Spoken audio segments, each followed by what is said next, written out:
इसलिए शिव पुराण कहता है वक्षे हम भारतम वर्षम, मैं भारत वर्ष का वर्णन करता हूँ। हिमाद्रेशैव दक्षिणे, हिमालय से लेकर के दक्षिण तक, उत्तरे तो समुद्रस्य, उत्तर समुद्र तक, भारतीय यत्र संतति, यहाँ रहने वाले सारे के सारे भारतीय हैं, सारे के सारे हिंदू हैं, चाहे वो मत कोई भी हो, हिंदू हो, मुसलमान हो, ईसाई हो, कोई फर्क नहीं पड़ता। हिमालय से लेकर के सिंधु तक, अटक से लेकर के कटक तक जो भी रहता है वो भारतीय यत्र संतति, ये शिव पुराण का वचन है। और इस नाते भारत का रहने वाला हर व्यक्ति हमारा सगा भाई है। बोलिए भारत माता की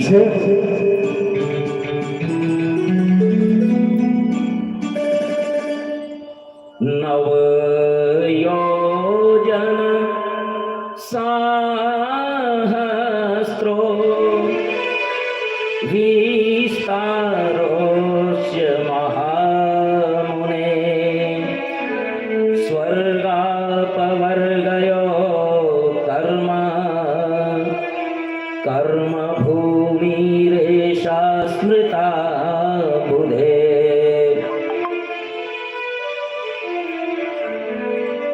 हिमालय पर्वत के दक्षिण में समुद्र तक भारतवर्ष है और यहाँ की सृष्टि भारती कहलाती है। ये कर्म भूमि के रूप में प्रसिद्ध है। यहाँ गंगा, नर्मदा, सुरसा, सुरसा अच्छे रस वाली, दूध नदी, गोदावरी, भीमरथी, तापी, कृष्णा, ताम्रपर्णी आदि पवित्र नदियां संपूर्ण भारतवर्ष को पवित्र करती है। चत्वारि भारते वर्षे युगान्यासन् महामुने, कृतादीनि न चान्येषु दीपेषु प्रभवन्ति। भारतवर्ष ऐसा भारतवर्ष है कि अभी घोर कलयुग आया हुआ है इस धरती पर। घोर कलयुग आया हुआ है इस धरती पर, लेकिन भारत ऐसी भूमि है, देवभूमि है कि इस देवभूमि पर सतयुग भी है। हालांकि कलयुग का प्रभाव बहुत ज्यादा है, लेकिन धर्म बूढ़ा नहीं है भारत का। भारत में आज भी साधु हैं, सन्यासी हैं, सत्य पर जीने वाले हैं, और जो सत्य पर जीने वाले हैं उन्हीं के दम पर ये धरती टिकी हुई है, इन्हीं के दम पर ये भारतवर्ष है। इसलिए भारतवर्ष कर्म भूमि है, अन्य भोग भूमि है। इसलिए भारत में चारों युग एक साथ वर्तते हैं। हे मुनि श्रेष्ठ, यहाँ पर मनुष्य सहस्त्रों जन्मों के पुण्यों के संचय से जन्म पाता है। भारत भूमि पे जन्म लेना बड़े भाग्य से, पहली बात तो बड़े भाग मानस तन पावा, बड़े भाग्य से मनुष्य का जन्म मिलता है, और उस पर भारतवर्ष में जन्म मिल जाना बहुत बड़े सौभाग्य की बात है। और उसमें भी फिर संस्कारित परिवार में जन्म ले लेना, ये बहुत ही अच्छे कर्म होंगे, करोड़ों जन्मों के पुण्य उदय होंगे, तब भारत भूमि में जन्म मिलता है। क्योंकि शिव पुराण के वचन है ये, मैं अपनी तरफ से एक शब्द भी नहीं कह रहा हूँ, शपथ शिव पुराण की। ऐसा नहीं कि पंडित जी तो कहते रहते हैं ऐसे ही, ये शिव पुराण ही तो पागल बनाया हुआ है मुझे। शिव पुराण, भागवत, देवी भागवत, इनसे ही मुझे ये बातें मिलती है, और वही बातें सिखाने के लिए भोलेनाथ की प्रेरणा है, और वही बातें मैं उभार करके लाना चाहता हूँ। कथा का उद्देश्य ही यही है कि अपने राष्ट्र के प्रति, अपने धर्म के प्रति जागरूकता आए, यही कथाओं का लक्ष्य होता है। और अगर ये ना हुआ तो नाचना गाना तो बहुत होता रहता है। नाचने गाने की आवश्यकता नहीं है, क्योंकि अगर धर्म बचेगा तो आप बचेंगे, धर्म नहीं बचेगा तो पाकिस्तान की स्थिति देख लो। जब कोई नहीं रहा और तो आपस में ही लड़के मर रहे हैं। भारत जहां जीव जंतु चींटियां तक कैसे जिएगी इसकी कल्पना की जाती है, इसकी चिंता की जाती है। वो भारत हमें गर्व होना चाहिए। स्वर्गाप वर्गास्पद मार्ग भूते। भारत भूमि की महत्ता देखिए आप। स्वर्गाप वर्गास्पद मार्ग भूते धन्यास्तु ते भारत भूमि भागे। गायन्ति देवा किल गीतकानि भवन्ति भूया पुरुषासुरास्ते। स्वर्ग और अपवर्ग को देने वाली ये भारत भूमि धन्य है, धन्य है ये भारत भूमि। देवता लोग भी इसकी प्रशंसा करते हैं और देवता लोग भी भगवान से प्रार्थना करते हैं कि हे प्रभु, यदि हमें मनुष्य के रूप में जन्म लेना पड़े तो केवल भारत भूमि में ही हमें जन्म देना, अन्य किसी भूमि पर हमें जन्म मत देना। और नारायण भी जब अवतार लेते हैं तो इसी भारत भूमि पर आते हैं। धन्य है ये भूमि जिस पर प्रभु ने अवतार लिया और इसकी रज को माथे से लगाया। अरे यहाँ तक कि इसकी रज को मुंह में रख लिया। क्या है इस भूमि में कि देवता लोग इसकी प्रशंसा करते हैं और कन्हैया इसको मुंह में रख लेता है। ये वो भूमि है। इसलिए आइए हम भी माँ की वंदना करें। इस भारत भूमि की जो हमारी बड़ी माँ है, हमारी जन्म देने वाली माँ ने तो जन्म देकर के इस बड़ी माँ के गोद में सौंप दिया। ये बड़ी माँ हमें लालन पालन कर रही है, खिला रही है, पिला रही है, दुलार रही है, हुलरा रही है। आइए इस भारत माता को प्रणाम करें।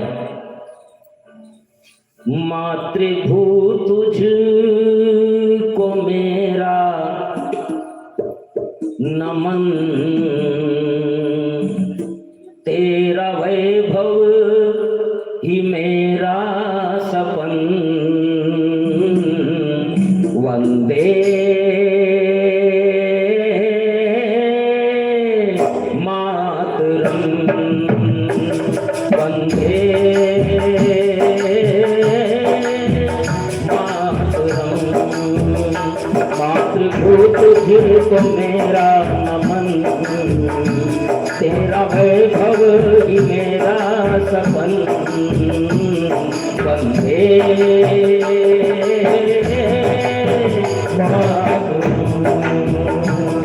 वंदे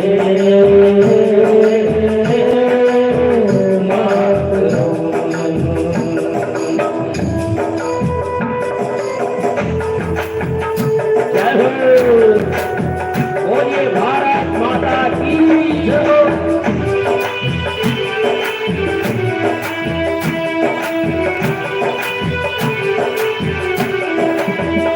मातृभू तुझको मेरा नमन, मातृभू तुझको मेरा नमन। तेरा वैभव ही मेरा सपन। वंदे मातरम, वंदे वंदे मातरम। सभी को बोलना है, सभी को बोलना है। जय हो।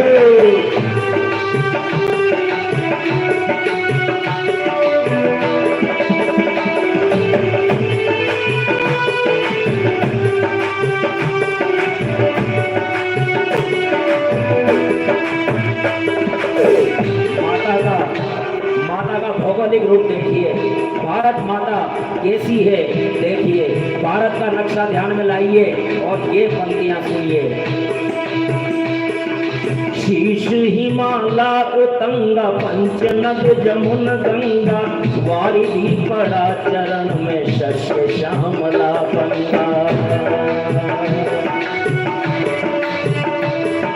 शीश हिमाला उतंगा, पंचनद जमुन गंगा, वारिधि पड़ा चरण में शस्य श्यामला गंगा। शस्य श्यामला गंगा, शस्य श्यामला गंगा।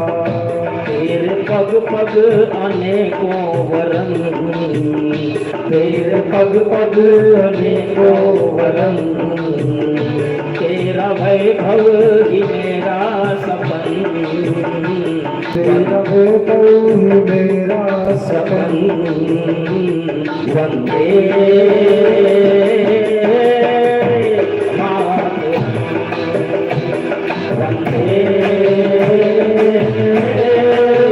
मातरम। जय हो, बोलिए भारत माता की जय हो।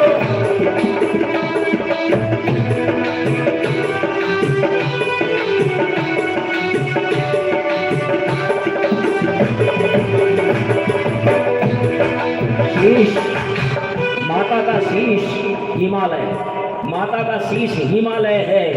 पंचनद पंजाब जो दुर्भाग्य से आधा पाकिस्तान में चला गया वो, और जमुना गंगा का दोआब वारिधी चरणों में पड़ा हुआ है। सिंधु भारत माँ के चरण पखार रहा है, और बंगाल शस्य श्यामला भूमि का। और ये भारत हर 10 किलोमीटर पर भाषा बदल जाती है, हर 10 किलोमीटर पर परंपराएं बदल जाती है, लेकिन फिर भी भारत एक है। बोलिए भारत माता की जय हो। मातृभू तुझको मेरा नमन, तेरा वैभव ही मेरा सपन। मातृभू तुझको मेरा नमन, तेरा वैभव ही मेरा सपन। वंदे मातरम, वंदे मातरम। जय हो।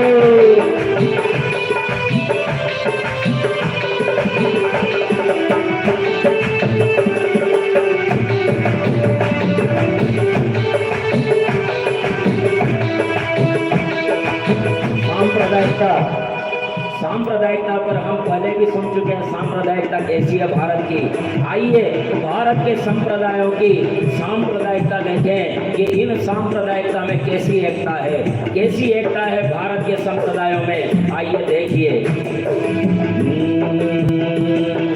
शैव वैष्णवी भक्ति मातृ पूजिता शक्ति, जैन बौद्ध है सम्यक सगुण अगुण अनुरक्ति। शैव वैष्णवी भक्ति मातृ पूजिता शक्ति, जैन बौद्ध है सम्यक सगुण अगुण अनुरक्ति। शैव वैष्णवी भक्ति मातृ पूजिता शक्ति, जैन बौद्ध है सम्यक सगुण अगुण अनुरक्ति। सगुण अगुण अनुरक्ति।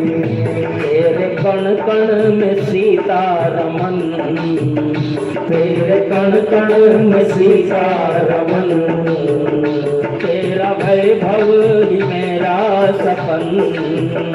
तेरा वैभव ही मेरा सपन। वंदे मातरम, वंदे मातरम।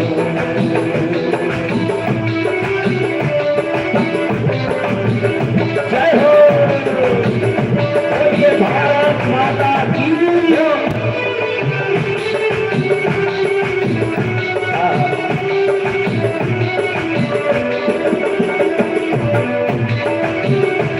भारत के संप्रदाय शिव संप्रदाय है, शिव को मानते हैं, लेकिन कहते हैं कि शिवद्रोही ममदास गावा सोनर न सपने मोहि न पावा।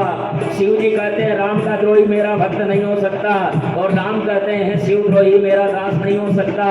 और ये हमारे शैव और वैष्णव संप्रदाय। इसके अलावा शाक्त संप्रदाय जो जगदम्बा को मानते हैं, कहते हैं कि बाबा बाबा सब करे मैया कहे न कोई, और बाबा के दरबार में मैया करे सो होए। ये शिव और शाक्त संप्रदाय है, ये हमारी सांप्रदायिकता है। इधर जैन दर्शन भारतीय भारतीय दर्शन है। और जैन के बारे में पहले भी बता चुका, एक ही परिवार में वैष्णव सेव भी हैं और एक ही परिवार में जैन दुल्हन आ गई, बहू आ गई। ये भारत की सांप्रदायिकता है। सिख तो हमारे है ही, वो तो हमारे सगे भाई हैं ही, वो अभी भी अपने आप को हिंदू ही समझते हैं। और क्योंकि 10 गुरुओं ने महाकाल और महाकालिका की आराधना की है, क्योंकि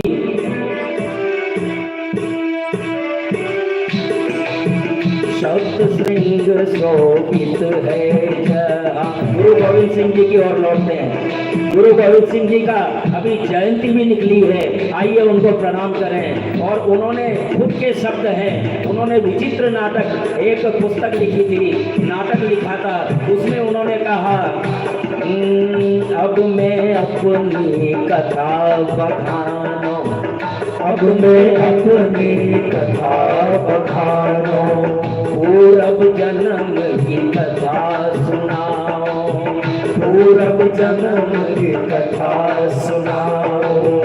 हेमकुंड पर्वत है जहाँ, हेमकुंड पर्वत है जहाँ, सप्त श्रृंग शोभित है जहाँ, सप्त श्रृंग शोभित है जहाँ। पंडुराज तह योग कमावा, पंडुराज तह योग कमावा, सोथल अपने ही मन भावा, सोथल हमरे हूँ मन भावा। सहम अधिक तपस्या साधी, हम अधिक तपस्या साधी। गुरु गोविंद सिंह जी कह रहे हैं, गुरु गोविंद सिंह जी कह रहे हैं, तह हम अधिक तपस्या साधी, महाकाल कालिका आराधी, महाकाल कालिका आराधी। वाहे वाहे गुरु वाहे गुरु वाहे गुरु, वाहे गुरु वाहे गुरु वाहे गुरु वाहे गुरु, वाहे गुरु वाहे गुरु वाहे गुरु वाहे गुरु, वाहे गुरु वाहे गुरु वाहे गुरु वाहे गुरु, वाहे गुरु वाहे गुरु वाहे गुरु वाहे गुरु, वाहे गुरु वाहे गुरु वाहे गुरु वाहे गुरु, वाहे गुरु वाहे गुरु वाहे गुरु। अब इतने पर भी कोई कहे सिख हिंदू नहीं है तो उनके मूर्खता पर हंसी आती है। अरे जिनके गुरु हमारे शिव और पार्वती की आराधना करते हो और जिनके प्रथम गुरु गुरु नानक देव जी 108 बार अपनी गुरुवाणी में राम का नाम लेते हो, वो अगर हिंदू नहीं है तो कौन है ये तो बताओ। वो हिंदू की रक्षा के लिए जो सेना तैयार की गई थी गुरुओं के द्वारा, वो गुरु के सिख हैं और उन पर हमें गर्व है, था, है और रहेगा। कोई हमें सिखों से अलग नहीं कर सकता। बोलिए कसम गुरु गोविंद सिंह जी महाराज की जय हो।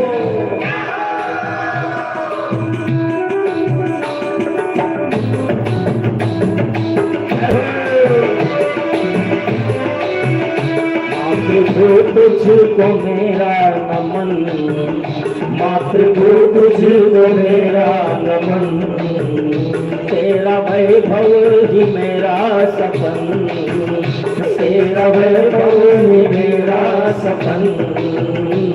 वंदे मातरम, वंदे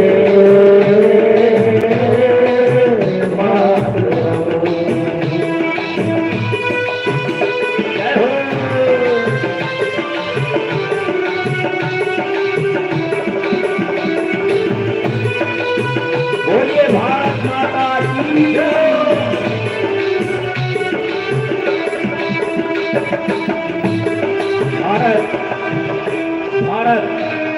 भारत कभी भी राजनीतिक एकता नहीं रही। भारत को धर्म जोड़ता है। राजनीति कोई भी हो, कोई न हो, हमें कहानी राजा कोई भी होगा, ज्यादा दूर जाने की जरूरत नहीं है।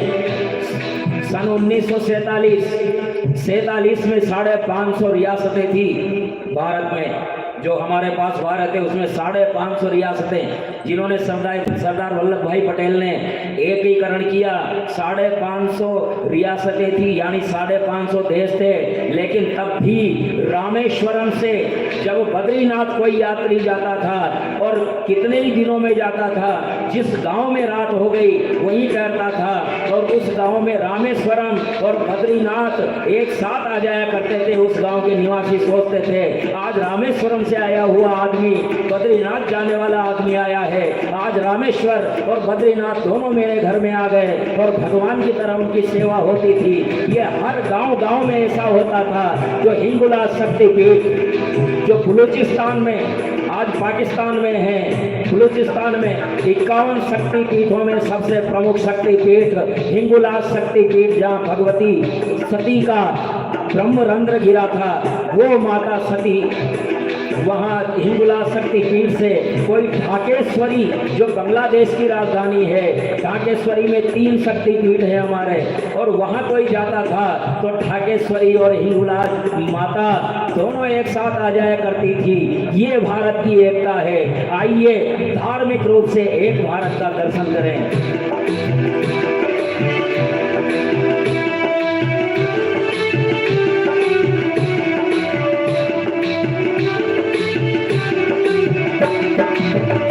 मातृभू तुझको मेरा नमन, मातृभू तुझको मेरा नमन, तेरा वैभव ही मेरा सपन, तेरा वैभव ही मेरा सपन, वंदे